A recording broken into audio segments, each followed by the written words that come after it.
तो हेलो दोस्तों, स्वागत है आपके अपने YouTube चैनल गुरु मस्ती GNMT पर। तो कैसे हैं आप लोग? उम्मीद है आप लोग अच्छे होंगे, मस्त होंगे और स्वस्थ होंगे। तो दोस्तों, अब आप लोग का सामाजिक विज्ञान में अब कोई भी दिक्कतें नहीं होने वाली है। 10th का क्या, सामाजिक विज्ञान में कोई भी दिक्कतें नहीं होने वाला। क्यों? क्योंकि मैं आज लेकर आ गया हूं, जैसा कि आप लोग थंबनेल स्क्रीन पे देख रहे होंगे कि 10th BSc एग्जाम 2024 के लिए लेकर आ गया हूं। 2023 का PYQ क्वेश्चन, मतलब जो 2023 में पूछा गया है PYQ, प्रीवियस ईयर क्वेश्चन, वो वाला मैं लेकर आ गया हूं। टोटल कितना? 80 क्वेश्चन। टोटल कितना पूछा था? तो 80 क्वेश्चन पूछा था और 20 मार्क्स का इसमें क्या होता है? तो 20 मार्क्स का इसमें प्रैक्टिकल होता है। 20 मार्क्स आप लोग पता होगा क्या? 20 मार्क्स का प्रैक्टिकल होता है। इसलिए मैं 80 क्वेश्चन लेकर आ गया हूं आज, सब्जेक्ट सामाजिक विज्ञान का, सोशल साइंस का। तो जी जरूर, बिल्कुल 450 प्लस लाने के लिए एक बार वीडियो को जरूर देखें। और मैं गारंटी देता हूं, बात देता हूं कि इसमें से 450 अगर भी वीडियो को देखने के बाद अगर 450 नहीं आया तो फिर जेन से, ठीक। और अब क्योंकि ऐसा ही क्वेश्चन प्रश्न में बार बार परीक्षा में पूछता, क्या ऐसा ही क्वेश्चन बार बार परीक्षा में पूछता है, इसलिए टेंशन नहीं लेने के बाद 450 तो आ ही जाएगा। बस जीत है तो जीत है, ये मेरा टाइटल है कि जीत है तो जीत है। हमें जीत है कि 450 लाना, क्या हमें जीत है कि 450 लाना है। बस ठान लिए तो मान लिए, बहुत ठान लिए, समझे। तो चलते हैं और डायरेक्ट क्वेश्चन की ओर। देखिए, आपका फर्स्ट क्वेश्चन, आपका 2023 में जो पूछा गया था क्वेश्चन, आपका फर्स्ट क्वेश्चन आपका स्क्रीन पे इस प्रकार से शो हो रहा है। चलिए, थोड़ा सा यहाँ व्हाइट कलर है, इसलिए कलर को थोड़ा सा रिप्लेस करता हूँ, कलर को चेंज कर देता हूँ ताकि आप लोग का सही से दिखाई दे पाए। देखिए क्या बोल रहे हैं कि आंग सांग सुकी का संबंध किस देश से है? दक्षिण अफ्रीका से, म्यांमार से, श्रीलंका से या भूटान से? तो बता दूं कि इसका जो करेक्ट आंसर था वो ऑप्शन बी है, म्यांमार। क्या आंग सांग सुकी का जो संबंध था वो म्यांमार से करेक्ट है। देखिए, जो 2023 में सोशल साइंस का वो ऑप्शन बी मारे थे, बिल्कुल करेक्ट मारे होंगे एकदम गर्दा। उसी तरह से आप लोग का 2024 में जोश और जुनून के साथ हम देना एग्जाम, बिल्कुल निडर है, एकदम निडर होकर के। आगे चलते सेकंड में। सेकंड में क्या बोलेगा? भारतीय राष्ट्रीय कांग्रेस की स्थापना कब हुआ था?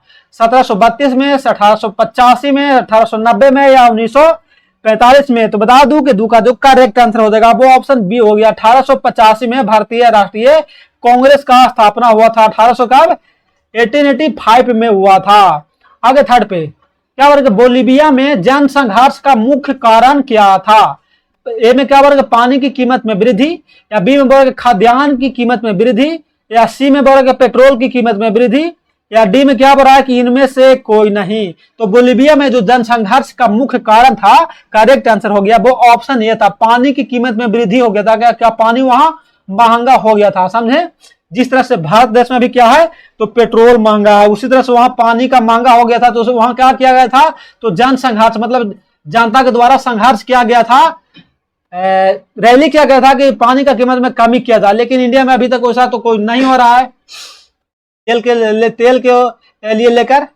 आगे देखिए चौथा में क्या बोला कि निम्न में से किस पात्र ने रातों रात वर्नाक्यूलर प्रेस एक्ट से बचने के लिए अपनी भाषा को बदल लिया था? मतलब रातों रात बदल लिया था। ऑप्शन ए में क्या बोला? हरिजन पत्रिका, बी में बोला अमृत बड़ा पत्रिका, या सी में बोला मराठा, डी में क्या बोला? यंग पत्रिका। तो चलिए इसके VBI पहले मार लीजिए। क्या VBI मार लीजिए फॉर एग्जाम 2024 के लिए, 10th एग्जाम 2024 के लिए। तो बता दूं कि इसका जो करेक्ट आंसर था वो ऑप्शन बी होगा, अमृत बाजार पत्रिका। अमृत बाजार पत्रिका ने रातों रात अपना क्या, प्रेस एक्ट से बचने के लिए अपनी भाषा को चेंज कर लिया था, समझे। मतलब रंगा बसा बन गया था, सुबह कुछ और था लेकिन रात में कुछ और चेंज हो गया था। आगे पांचवा में देखिए, विश्व में सर्वप्रथम मुद्रण की शुरुआत कहां हुआ था? चीन में, भारत में, जापान में या ब्रिटेन में? सर्वप्रथम क्या मुद्रा का शुरुआत हुआ था, मुद्रण का, वो विश्व में कहां हुआ था? तो राइट आंसर हो जाएगा ऑप्शन ए होगा, चीन हो जाएगा। क्या? चीन होगा। विश्व में सर्वप्रथम मुद्रण की शुरुआत चीन में होता, करेक्ट आंसर ऑप्शन ए हो गया। पांचवा हो गया। छठा चलते हैं।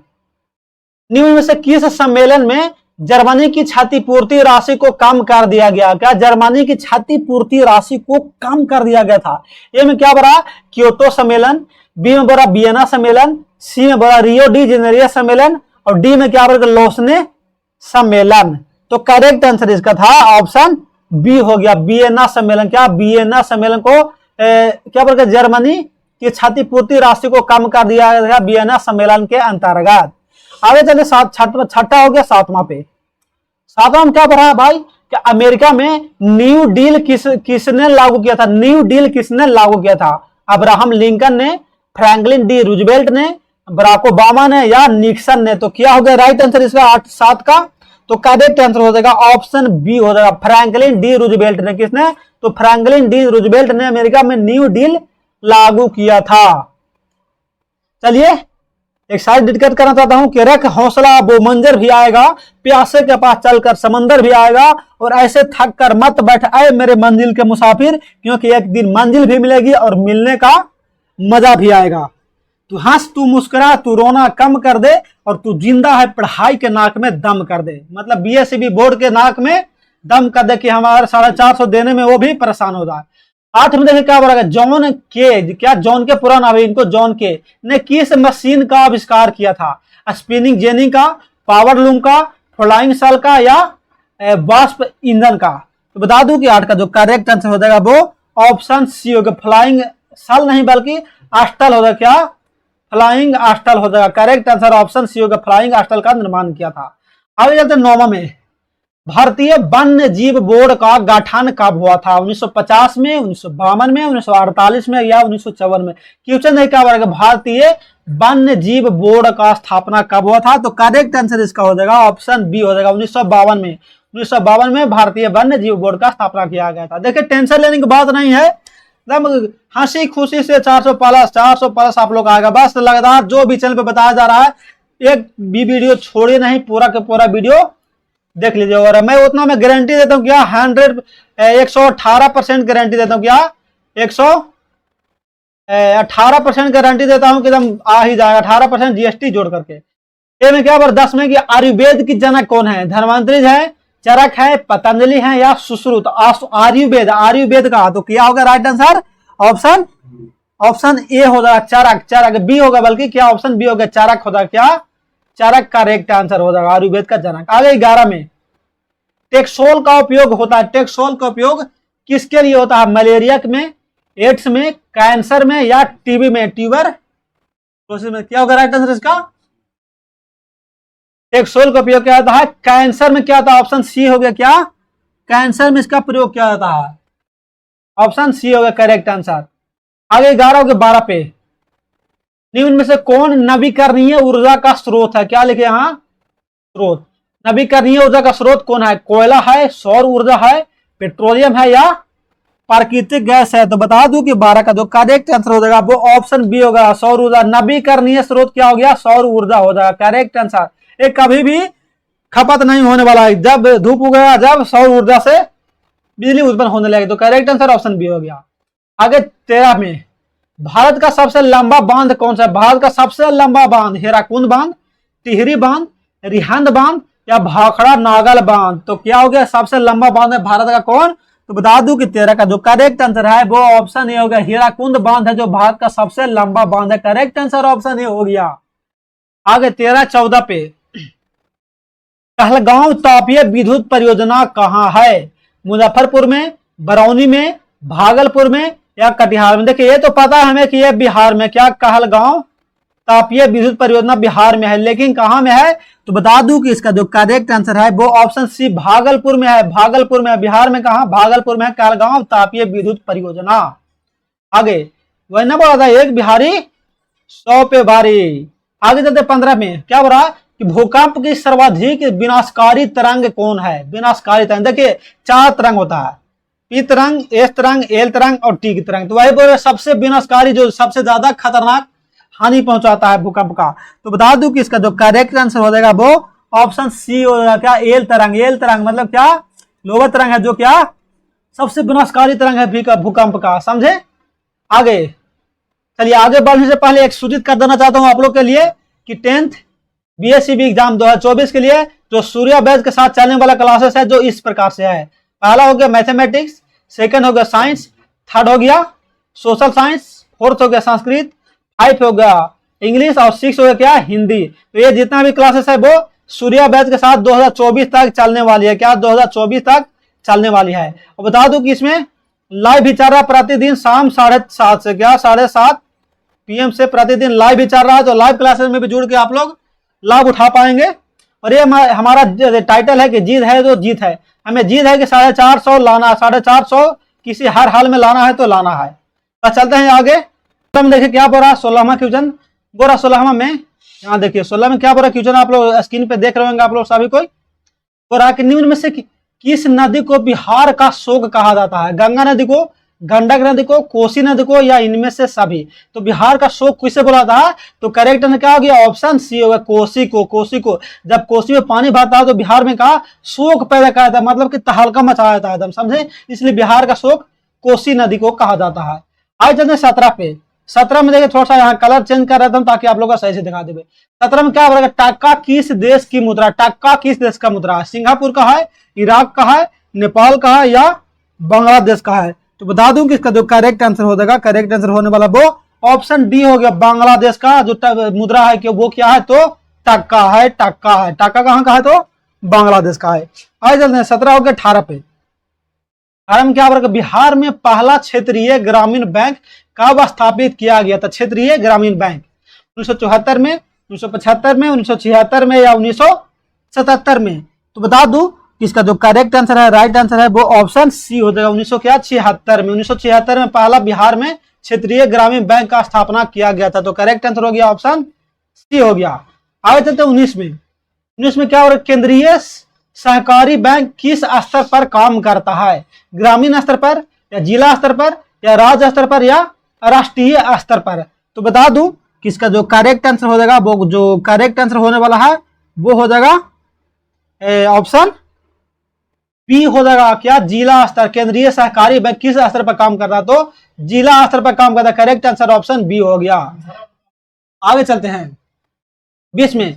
प्राथमिक कृषि साख समिति कृषकों को किस प्रकार का ऋण प्रदान करता है? मतलब कौन सा ऋण प्रदान करता है? आपातकालीन, मध्यकालीन, दीर्घकालीन, या इनमें से सभी? तो बता दूं कि इसका जो करेक्ट आंसर हो जाएगा वो ऑप्शन डी होगा, इनमें से सभी होगा। अर्थात कौन कौन? तो आपातकालीन भी करता है, मध्यकालीन भी करता है, और दीर्घकालीन ऋण प्रदान करता है। इसलिए जो करेक्ट आंसर हो गया वो ऑप्शन डी हो गया। आज चलते हैं 21 पे। 21 में क्या बोलेगा? आर्थिक विकास का तीसरा क्षेत्र क्या है? आर्थिक विकास का जो तीसरा क्षेत्र है वो क्या है?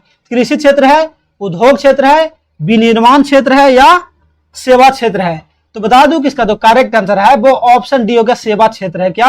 आर्थिक विकास का जो तीसरा थर्ड क्षेत्र, थर्ड पॉइंट है, अर्थात थर्ड पिलर है वो ऑप्शन डी अर्थात सेवा क्षेत्र हो जाएगा। आगे 22 में कि सरकार द्वारा लगाए गए अनावश्यक नियंत्रणों तथा प्रतिबंधों को हटाना क्या कहा था? अनावश्यक मतलब उसका कोई आवश्यक नहीं है, फिर भी क्या रोक लगा दिया गया, तो उसको प्रतिबंध को हटाना क्या कहलाएगा? निजीकरण कहलाएगा, उदारीकरण, या वैश्वीकरण, या इनमें से कोई नहीं? तो बता दूं कि इसका जो करेक्ट आंसर हो जाएगा वो ऑप्शन बी हो गया। उसे हटाना क्या बोलते हैं? तो अनावश्यक नियंत्रणों या प्रतिबंधों को हटाना उदारीकरण कहलाता है। करेक्ट आंसर 22 का हो गया, ऑप्शन बी हो जाएगा। आज चलते हैं 23 पे। 23 में बोल रहा कि विश्व व्यापार संगठन का मुख्यालय कहाँ है? न्यूयॉर्क में है, वाशिंगटन डीसी में है, कंबोडिया में है, या इनमें से कोई नहीं? तो बता दूं कि इसका जो करेक्ट आंसर हो जाएगा वो इनमें से कोई नहीं हो जाएगा, अर्थात नन ऑफ दीज हो जाएगा। तो कौन होने वाला है? अर्थात राइट आंसर कौन होगा? तो विश्व व्यापार संगठन का जो मुख्यालय है वो हो जाएगा जेनेवा हो जाएगा। कहाँ? जेनेवा। करेक्ट आंसर हो जाएगा ऑप्शन डी हो जाएगा, समझे? जेनेवा हो जाएगा, जेनेवा में। आज चलते हैं 24 पे। 24 में बोले कि वर्तमान में उपभोक्ता संरक्षण हेतु कितने राज्य आयोग काम कर रहे हैं? मतलब उपभोक्ता के अंतर्गत, संरक्षण के अंतर्गत कितने राज्य काम कर रहा है? 34 राज्य है, 35 को, 32 को, या 36 को? तो बता दूं कि इसका जो करेक्ट आंसर हो जाएगा वो ऑप्शन बी है, 35 राज्य वर्तमान समय में उपभोक्ता संरक्षण हेतु काम कर रहा है। आज चलते 25 में। 25 में बोल के वर्नाक्यूलर प्रेस एक्ट को किसने रद्द किया था? क्या वर्नाक्यूलर प्रेस एक्ट को किसने रद्द किया था? लॉर्ड लिटन ने, या लॉर्ड रिपन ने, या लॉर्ड डलहौजी ने, या लॉर्ड इरविन ने? तो बता दूं कि 25 का जो करेक्ट आंसर है वो ऑप्शन बी होगा, लॉर्ड रिपन ने वर्नाक्यूलर प्रेस एक्ट को रद्द कर दिया था, उसका मतलब चेंज करवा दिया था, समझे? आज चलते 26 पे। 26 में बोला रूस में अल्पमत, क्या अल्पमत वाला दल क्या का? अल्पमत मतलब क्या? थोड़ा दल, मतलब हल्का दल वाला जो मत था वो क्या कहलाया? बोल्शेविक दल, मेनसेविक दल, या सर्वहारा वर्ग, या इनमें से कोई नहीं? तो बता दूं कि इसका जो करेक्ट आंसर है वो ऑप्शन बी हो गया, मेनसेविक दल कहलाया। कौन? अल्पमत वाला जो दल कहलाया वो रूस में मेनसेविक दल कहलाया। करेक्ट आंसर ऑप्शन बी हो गया। आगे 27 में। 27 में बोल रहा है कि बायोदाई की सरकार कहाँ थी, बायोदाई का सरकार कहाँ थी, उत्तरी वियतनाम में, दक्षिणी वियतनाम में, कंबोडिया में या हनोई में। तो बता दूं कि 27 का जो राइट आंसर है, करेक्ट आंसर है वो ऑप्शन बी है, दक्षिणी वियतनाम में बायोदाई की सरकार था। करेक्ट आंसर ऑप्शन क्या हो गया, ऑप्शन बी हो गया। आगे चलते हैं 27 होगा 28 में, उत्तरी और दक्षिणी वियतनाम का एकीकरण कब हुआ था? 1960 में, 1965 में, 1975 में या 1976 में? उत्तरी वियतनाम पूछा, उत्तरी और दक्षिणी दोनों पूछ रहा है। तो बता दूं कि 28 का जो करेक्ट आंसर है वो राइट आंसर है वो ऑप्शन डी है, 1976 में। क्या 1976 में उत्तरी और दक्षिणी वियतनाम का एकीकरण हुआ था। आगे चलते 29 पे। 29 में पूछ रहा है कि निम्न में से किसके योगदान से इटली का एकीकरण पूर्ण हुआ? इटली का एकीकरण पूर्ण हुआ। मेजनी के योगदान से, काउंट काबूर के योगदान से, विक्टर इमैनुअल के योगदान से या इनमें से सभी? तो बता दूं किसका जो करेक्ट आंसर है वो ऑप्शन सी हो गया, विक्टर इमैनुअल का। विक्टर इमैनुअल के योगदान से क्या हुआ, इटली का एकीकरण पूर्ण हुआ। करेक्ट आंसर ऑप्शन सी हो गया। आगे चलते हैं 30 पे। 30 में क्या बोल रहा है भाई कि हीगेल, क्या हीगेल किस देश का दार्शनिक था? फ्रांस, इटली, जर्मनी या ऑस्ट्रिया? तो बता दूं कि इसका जो करेक्ट आंसर है वो ऑप्शन सी हो जाएगा, जर्मनी। जर्मनी। क्या हीगेल किस देश का दार्शनिक था? तो जर्मनी का था। क्या जर्मनी का था। आगे चलते देखिए 10th में ना होता है कि टीचर स्कूल में क्या बताते हैं, तो 10th में ज्यादा बता देंगे, मेजनी बता देंगे, लेनिन बता देंगे, गैरीबाल्डी बता देंगे। क्या था? तो गैरीबाल्डी था, पेशे से नाविक था। देखिए वैसा से क्वेश्चन नहीं बल्कि सभी क्वेश्चन को पढ़ना है। इजी क्वेश्चन तो सभी को पढ़वे करते हैं, लेकिन एग्जाम में सिर्फ इजी नहीं पूछा बल्कि इजी और हार्ड दोनों पूछा है, इसलिए हम लोग को सभी क्वेश्चन को देखते चलना है, हार्ड को और इजी को भी। आगे देखिए 31 में क्या बोल रहा है, जर्मन राज्य का निर्माण किसने किया था? लुई, क्या लिखा, लुई तेरहवां ने या नेपोलियन बोनापार्ट ने या नेपोलियन क्या बोला, नेपोलियन थर्ड ने या बिस्मार्क ने? क्या बोला, लुई तेरहवां नहीं बल्कि लुई 18वां लिखा हुआ है, लुई 18वां लिखा हुआ है। तो बता दूंगा 31 का जो करेक्ट आंसर होगा वो ऑप्शन बी होगा, नेपोलियन बोनापार्ट ने। क्या नेपोलियन बोनापार्ट ने जर्मन राज्य का निर्माण करवाया था। आगे चलते हैं 31 हो गए 32 पे। 32 में बोला कि अंतरराष्ट्रीय महिला दिवस की घोषणा किस वर्ष किस संस्था ने की थी? मतलब अंतरराष्ट्रीय महिला दिवस मनाया जाएगा वे कौन सा संस्था ने किया था? ए में क्या बोला, अंतरराष्ट्रीय महिला आयोग द्वारा या संयुक्त राष्ट्र संघ ने या यूरोपीय संघ ने? चलिए तीनों का ऑप्शन दिया गया है। तो बता दूं कि 32 का जो करेक्ट आंसर हो गया वो ऑप्शन बी होगा, संयुक्त राष्ट्र संघ द्वारा अंतरराष्ट्रीय महिला दिवस की घोषणा किया गया था। करेक्ट आंसर हो गया ऑप्शन बी हो गया। आज 33 पे 33 निम्न में से कौन है जो प्राकृतिक आपदा नहीं है? प्राकृतिक आपदा नहीं है, सुनामी, बाढ़, भूकंप या महामारी? तो बता दूं कि 33 का जो करेक्ट आंसर है वो ऑप्शन डी हो गया, महामारी है जो क्या प्राकृतिक आपदा नहीं है। सुनामी तो प्राकृतिक रूप में आता है, बाढ़ भी प्राकृतिक में आता है, भूकंप भी आता है, लेकिन महामारी हो गया क्या, महामारी में क्या भूख हड़ताल हो गया, ये सब तो प्राकृतिक नहीं ना होगा, ये सब कृत्रिम होगा। क्या कृत्रिम हो रहा, समझे। आज चलते 34 पे। 34 में क्या बोला भाई कि वर्ष 1934 में बिहार ने किस प्राकृतिक आपदा का सामना किया था? मतलब वर्ष 1934 में बिहार में कौन सा प्राकृतिक आपदा आया था? सुखाड़ आया था, बाढ़ आया था, भूकंप आया था या सुनामी आया था? तो 34 का जो 34 का जो करेक्ट आंसर है वो ऑप्शन सी हो गया। देखिए 1934 में क्या आया था, तो भूकंप आया था, भूकंप आया था 1934 में, जो प्राकृतिक आपदा था जो 1934 में आया था। कहां, तो बिहार में आया था। आज चलते 34 होगा 35 पे। कच्छ प्रदेश किस भूकंपीय पेटी से संबंधित है? जोन 2, जोन 3, जोन 4 या जोन 5? कच्छ प्रदेश पूछ रहा है, समझे। तो बता दूं कि 35 का जो करेक्ट आंसर है, राइट आंसर है वो ऑप्शन डी होगा, जोन 5 से संबंधित है। क्या जोन 5 से संबंधित है। आगे चलते 36 पे। 36 बोल रहा है कि महासागर तल में कंपन को कहते हैं, महासागर तल में कंपन को क्या कहते हैं? भूकंप, चक्रवात, सुनामी या भूस्खलन? तो बता दूं कि 36 का जो करेक्ट आंसर है वो ऑप्शन सी होगा, सुनामी बोलते हैं। महासागर तल में क्या कंपन को सुनामी, मतलब महासागर में क्या आता है तो अधिकतर उसमें सुनामी आता है। क्या सुनामी, सुनामी। आगे 37 मलबे के नीचे दबे हुए लोगों का पता लगाने के लिए किस यंत्र का पता मदद की जाती है? किस यंत्र से किया जाता है? दूरबीन से, इंफ्रारेड कैमरा से, हेलीकॉप्टर से या सूक्ष्मदर्शी से? तो बता दूं कि 37 का जो करेक्ट आंसर हो जाएगा वो ऑप्शन बी होगा, इंफ्रारेड कैमरा से। क्या? इंफ्रारेड कैमरा से पता किया जाता है। अगर 37 होगा 38 पे, 38 में बोल रहा है कि भारत के संविधान सभा का गठन कब हुआ था? 1946, 1947, 1948 या 1949? भारत के संविधान सभा का गठन कब हुआ था भाई? तो बता दूं कि 38 का जो करेक्ट आंसर है वो ऑप्शन है 1946 में हुआ था। कब? 1946 में संविधान सभा का गठन हुआ था भारत का। समझे? आगे चलते 38 हो गया 39 पे। 39 में बोला कि एनकुमा कहाँ के राष्ट्रपति चुने गए थे? एनकुमा देखिए व्यक्ति का नाम है, एक कहाँ के राष्ट्रपति चुने गए थे? पोलैंड के, चिली के, घाना के या मैक्सिको के? तो बता दूं कि 39 का जो करेक्ट आंसर है वो ऑप्शन सी, घाना के। एनकुमा कहाँ के राष्ट्रपति? तो घाना के राष्ट्रपति चुने गए थे। करेक्ट आंसर ऑप्शन सी है। आगे चलते 40 में। 40 वर्ग राजनीतिक दलों की मान्यता और उसका चिन्ह प्रदान किया जाता है, मतलब किन के द्वारा उसका चिन्ह प्रदान किया जाता है? राष्ट्रपति के द्वारा या प्रधानमंत्री के द्वारा या निर्वाचन आयोग के द्वारा या संसद के द्वारा? देखिए राष्ट्रीय चिन्ह क्या है? राष्ट्रीय चिन्ह जैसे कि आरजेडी का, मतलब बोल रहे बिहार में का आरजेडी का जो चिन्ह है वो क्या है? तो आज लालटेन है, वह ना, वो है क्या? लालटेन है। और इसमें और बता दूं बिहार में कि जेडीयू, जेडीयू का क्या है? तो इसमें पंजा छाप है। क्या? पंजा छाप है। अच्छा सॉरी, पंजा नहीं बल्कि क्या हो गया? तीर है, तीर है। समझे? तीर है। और कांग्रेस का पंजा, सॉरी कांग्रेस का पंजा, तो इसका इरेज कर देते हैं, तो थोड़ा सा इरेज कर देते हैं। तो चलिए देखिए, वही पूछ रहा था कि राजनीतिक दलों की जो मान्यता और उसका चिन्ह प्रदान किसके द्वारा किया जाता है? तो बता दूं कि 40 का जो करेक्ट आंसर है वो ऑप्शन सी, निर्वाचन आयोग के द्वारा। निर्वाचन आयोग के द्वारा उसका सूचित किया जाता है कि फलना दल का उसका चिन्ह ये रहेगा और फलना दल का चिन्ह ये रहेगा। समझे? तो करेक्ट आंसर ऑप्शन सी हो गया। आगे चलते हैं 41 में। हुगली औद्योगिक प्रदेश का केंद्र क्या है?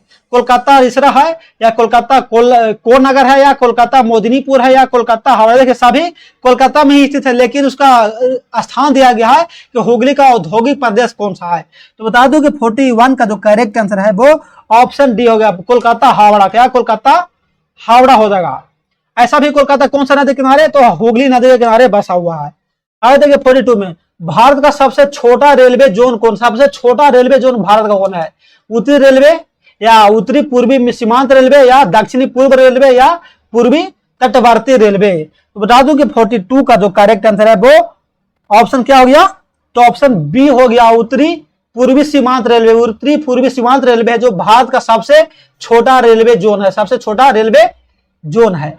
आगे चलते 42 हो गया 43 पे। फाल्टा विशेष आर्थिक क्षेत्र कहां स्थित है? बिहार में, पश्चिम बंगाल में, केरल में या उड़ीसा में? फाल्टा, फाल्टा पूछ रहा, फाल्टा। समझे? तो बता दूं कि 43 का जो करेक्ट आंसर है वो ऑप्शन बी है, पश्चिम बंगाल में। क्या? पश्चिम बंगाल, जिसका राजधानी कहाँ है? तो पश्चिम बंगाल का राजधानी कोलकाता है। क्या? कोलकाता है। तो पश्चिम बंगाल में फाल्टा विशेष आर्थिक क्षेत्र स्थित है। आगे चलते हैं 44 पे। 44 में बोल भारत का सबसे पहला सीमेंट संयंत्र कहां स्थापित किया गया था? सबसे पहले सीमेंट का संयंत्र स्थापित किया गया था वो कहां किया गया था?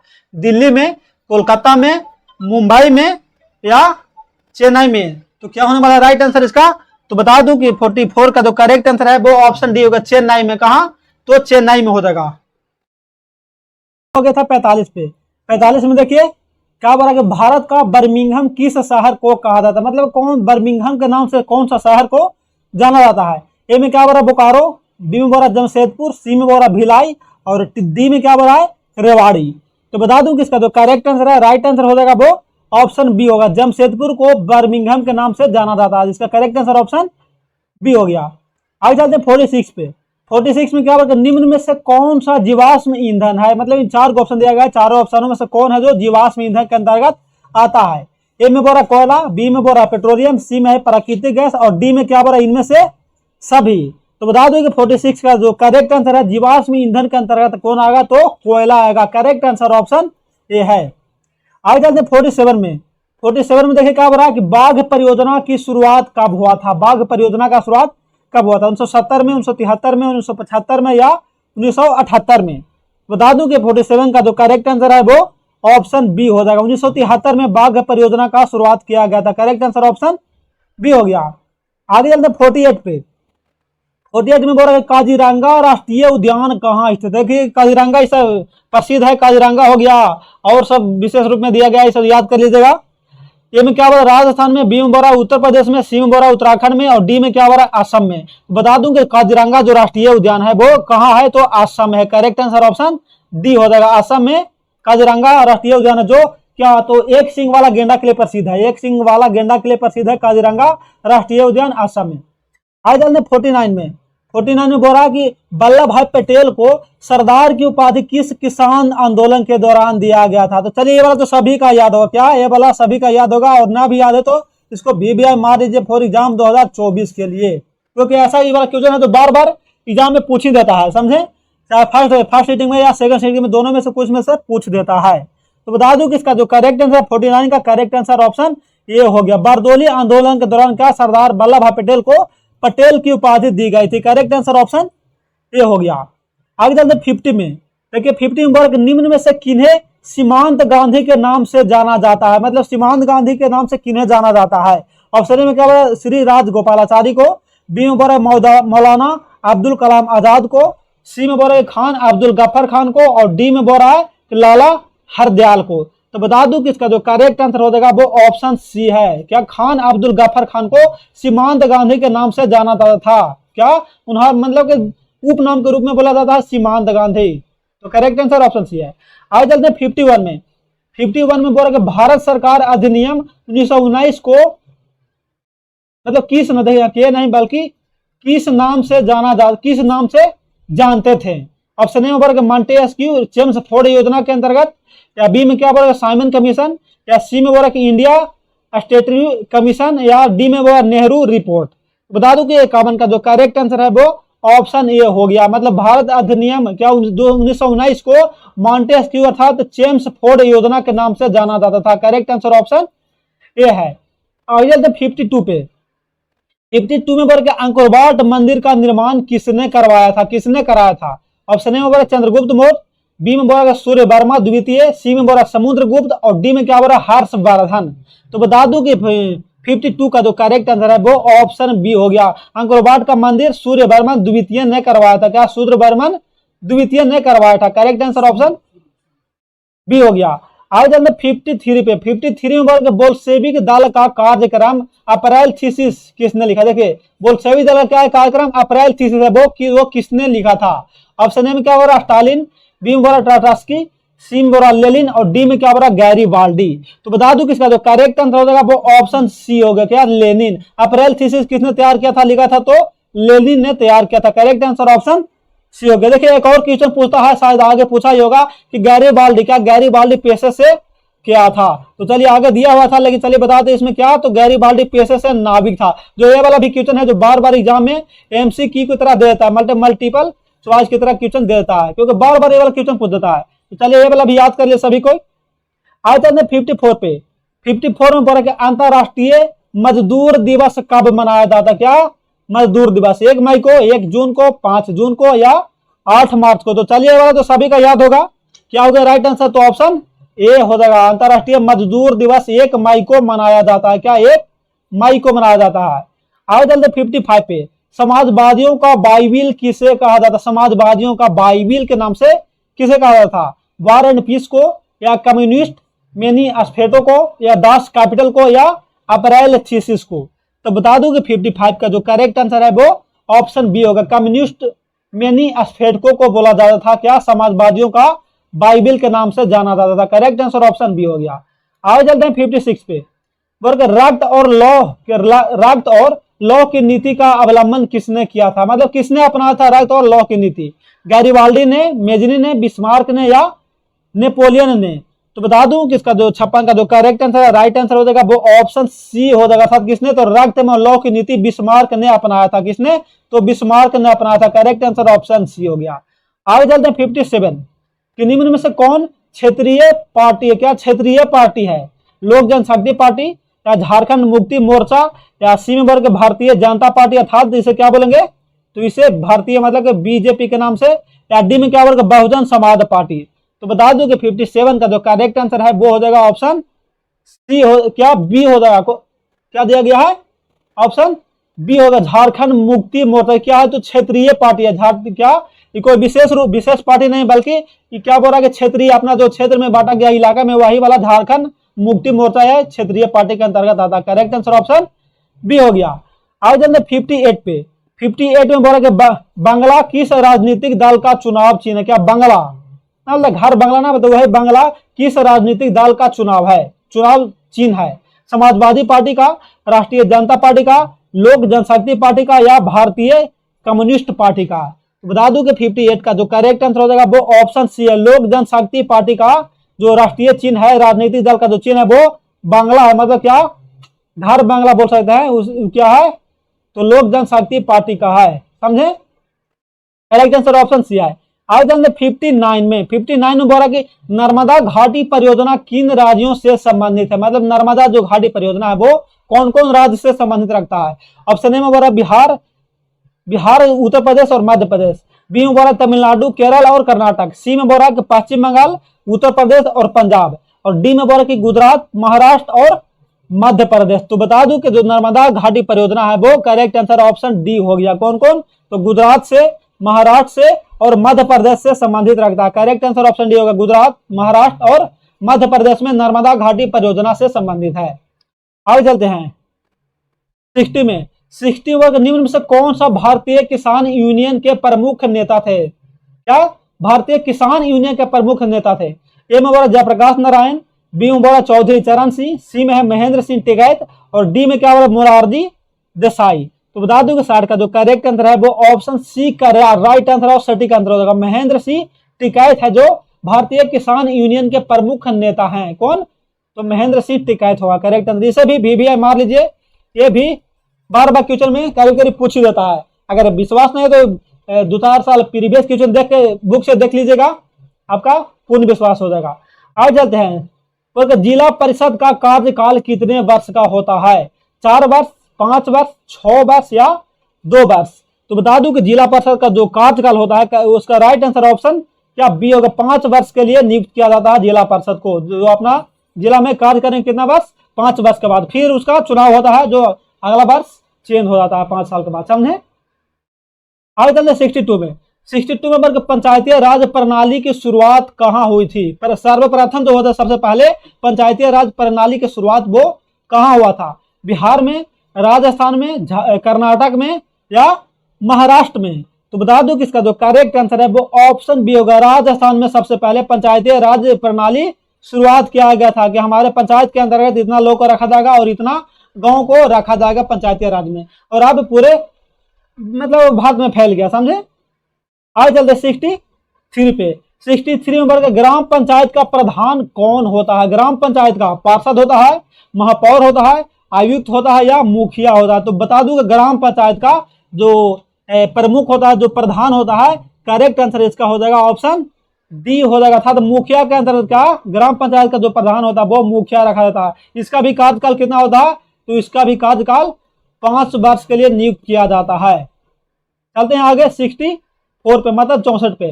राज्यपाल की नियुक्ति कौन करता है? राष्ट्रपति, प्रधानमंत्री, उपराष्ट्रपति या मुख्यमंत्री? तो बता दूं कि राज्यपाल को जो नियुक्ति करता है वो, इसका जो करेक्ट आंसर है वो ऑप्शन ए होगा, राष्ट्रपति करता है। और राज्यपाल का भी जो कार्यकाल होता है वो, इसका कोई समय सीमा सीमित नहीं है। क्या राज्यपाल का समय सीमा सीमित नहीं है? कितना साल का रहेगा? जब तक राष्ट्रपति उसका नियुक्त करता है, जब उसे चाहेगा तो चेंज कर सकता है। समझे? आगे चलते 65 पे। 65 में बोल सहकारिता प्रांतीय सरकारों का हस्तांतरण योग्य विषय कब बना था? 1919 में, 1918 में, 1914 में या 1929 में? तो बता दूं कि इसका जो करेक्ट आंसर है वो 1919 में बना था। करेक्ट आंसर ऑप्शन ये हो गया। 1919 में सहकारिता प्रांतीय सरकारों का हस्तांतरण योग्य बना था। समझे? आगे चलते हैं नेक्स्ट पे। नेक्स्ट बोल रहा है मैंगनीज उत्पादन में अग्रणी राज्य कौन है? मतलब कि मैंगनीज का उत्पादन करने में सबसे आगे है जो कौन सा राज्य है? उड़ीसा है, मध्य प्रदेश है, महाराष्ट्र है या कर्नाटक है? तो बता दूं कि इसका जो करेक्ट आंसर है वो ऑप्शन बी होगा, मध्य प्रदेश है जो मैंगनीज उत्पादन करने में सबसे अग्रणी है, सबसे आगे है मध्य प्रदेश है। समझे? कौन? तो मध्य प्रदेश करेक्ट आंसर हो गया। आगे चलते हैं 67 में। बोल रहा कि निम्न में से कौन लौह अयस्क का एक प्रकार है? मतलब लौह अयस्क का एक प्रकार है, एक किस्म है। लिग्नाइट है, हेमाटाइट है, B2 मिनस है या इनमें से सभी है? तो बता दूं कि इसका जो करेक्ट आंसर हो जाएगा वो ऑप्शन बी हो गया, हेमाटाइट है। हेमाटाइट जो को लौह अयस्क का एक प्रकार है, एक किस्म है। कौन? तो हेमाटाइट हो जाएगा लौह का। आगे चलते हैं 68 पे। भाखड़ा नागल परियोजना किस नदी पर बना हुआ है? भाखड़ा नागल महानदी पर, सतलज पर, गोदावरी पर या कृष्णा पे? तो बता दूं कि इसका जो करेक्ट आंसर हो जाएगा वो ऑप्शन बी होगा, सतलज नदी पर। कौन? भाखड़ा नागल परियोजना सतलज नदी पर बना हुआ। करेक्ट आंसर ऑप्शन बी हो गया। आगे चलते हैं। आगे बोला कि निम्न में से कौन सा भारत का पहला स्वदेशी प्रयास से बना परमाणु विद्युत केंद्र है? क्या स्वदेशी मतलब अपना देश के प्रयास से बना परमाणु विद्युत केंद्र है? भारत का पूछ रहा है। ए में क्या बोला? राणा प्रताप सागर परमाणु विद्युत केंद्र, या बी में बोला कि नरौरा परमाणु विद्युत केंद्र, या सी में बोला कि तारापुर परमाणु विद्युत केंद्र, या डी में बोला कि कलपक्कम परमाणु विद्युत केंद्र। बता दूं कि 69 का जो करेक्ट आंसर है वो ऑप्शन सी हो गया। कौन? तो तारापुर परमाणु विद्युत केंद्र है जो भारत का स्वदेशी प्रयास मतलब अपना देश के प्रयास से बना एक परमाणु विद्युत केंद्र है। कौन? तो तारापुर परमाणु विद्युत केंद्र हो जाएगा। करेक्ट आंसर ऑप्शन सी हो गया। आगे चलते 70 पे। 70 पर कि हिमाचल प्रदेश के मणिकरण में किस प्रकार का ऊर्जा संयंत्र होता है? परमाणु ऊर्जा संयंत्र, भूतापीय ऊर्जा संयंत्र, या ताप विद्युत ऊर्जा संयंत्र, या जल विद्युत ऊर्जा संयंत्र। तो बता दूं कि इसका जो करेक्ट आंसर है वो ऑप्शन बी होगा, भूतापीय ऊर्जा संयंत्र होता है। कहां? तो हिमाचल प्रदेश में मणिकरण में जो होता है भूतापीय ऊर्जा संयंत्र का उपयोग किया जाता है। करेक्ट आंसर ऑप्शन बी है। आज चलते 71 पे।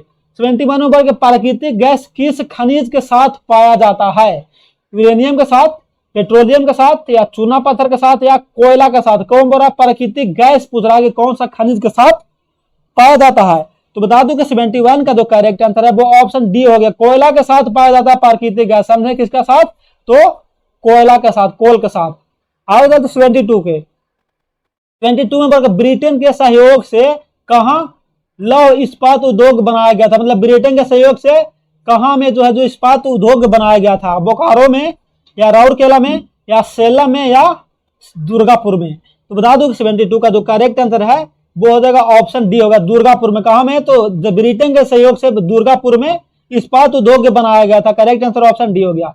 आगे बढ़कर बिहार के विकास के बिना भारत का विकास संभव नहीं है, यह कथन किसका है? ऑप्शन ए में बोला राजेंद्र प्रसाद का, बी में बोला एपीजे अब्दुल कलाम का, सी में बोला महबूब उल हक का, या डी में बोला है महात्मा गांधी का? बता दूं कि इसका जो करेक्ट आंसर हो जाएगा वो ऑप्शन बी होगा, एपीजे अब्दुल कलाम ने बोले थे क्या कि बिहार के विकास के बिना भारत का विकास संभव नहीं है। ऐसा भी बोला जाता क्या कि एक बिहारी 100 पे भारी। तो बिहार का विकास के बिना भारत का विकास संभव नहीं है, इसलिए बिहार का विकास तो काफी तरीका से की जाए, विशेष रूप से इसी में भारत का भलाई है। समझे? तो करेक्ट आंसर ऑप्शन बी हो गया। किसने? तो अब्दुल कलाम, एपीजे अब्दुल कलाम ने बोले थे। आगे चलो 74 पे। 74 में बोला कि भारत में योजना आयोग का गठन कब किया गया था? 15 मार्च 1950 को, या 15 मार्च 1951 को, या 15 अप्रैल 1950 को, या 15 अप्रैल 1951 को? तो बता दूं कि 74 का जो करेक्ट आंसर है वो ऑप्शन सी हो गया, 15 अप्रैल 1950 को भारत में योजना आयोग का गठन किया गया था। करेक्ट आंसर ऑप्शन सी हो गया। आगे 75 में बोल रहा है कृषि का विकास करना किस पंचवर्षीय योजना का मुख्य उद्देश्य था? पहली पंचवर्षीय योजना का, या दूसरी पंचवर्षीय योजना, या तीसरी, या पांचवी? बता दूं कि 75 का जो करेक्ट आंसर हो जाएगा वो ऑप्शन ये हो गया, क्या? पहली पंचवर्षीय योजना का। और पहली पंचवर्षीय योजना कब हुआ था? तो यह हुआ था 1951 से 1956 में। पहला पंचवर्षीय योजना 1951 से 1956 में हुआ था। उसी का उद्देश्य था कि कृषि का विकास किया जाए। आ जाए 76 में। 76 में बोल के मानव विकास रिपोर्ट का प्रकाशन निम्न में से किसके द्वारा किया जाता है? WTO के द्वारा, WHO के द्वारा, या UNDP के द्वारा, या ILO के द्वारा? तो बता दूं कि 76 का जो करेक्ट आंसर हो जाएगा वो ऑप्शन सी होगा, UNDP के द्वारा मानव विकास रिपोर्ट का प्रकाशन किया जाता है।